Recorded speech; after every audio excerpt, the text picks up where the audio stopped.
massacrés pendant 5 semaines, le Conseil des droits de l'homme condamnant le crime de guerre a maintenant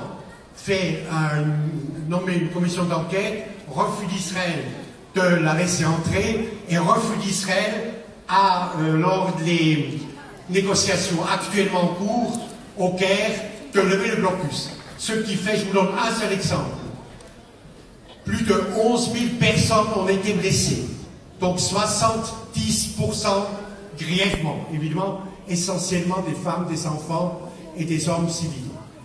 Ces milliers de blessés graves, amputés, brûlés, rendus aveugles, paralysés, sont coupés des soins à cause, d'une part, de la destruction de 38 hôpitaux durant les massacres de juillet-août, et à cause du blocus. Manque d'instruments chirurgicaux, manque de médicaments, d'antibiotiques et ainsi de suite. Et donc, à Gaza, les enfants, les hommes et les femmes, dans ce qui reste d'hôpitaux, à Al-Shifa et ailleurs, continuent à mourir à cause du blocus. Dans cette situation où vous êtes confronté à un État voyou, qu'est-ce qu'il faut faire?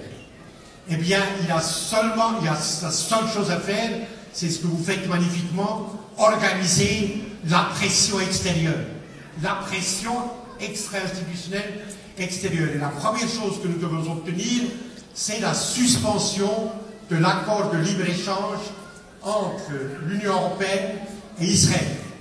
La situation...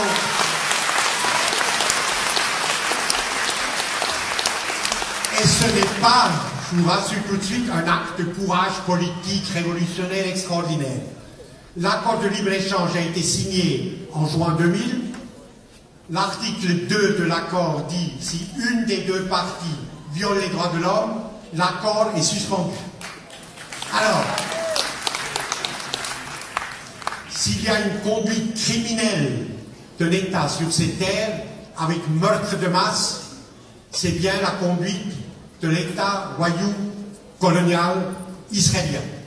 Et donc, ce que nous devons demander à nos gouvernements, puisque 68% l'année dernière des exportations d'Israël sont allées dans l'un des 28 pays de l'Union européenne.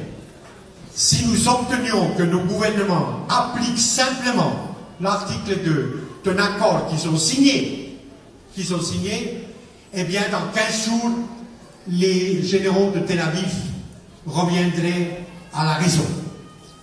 Alors,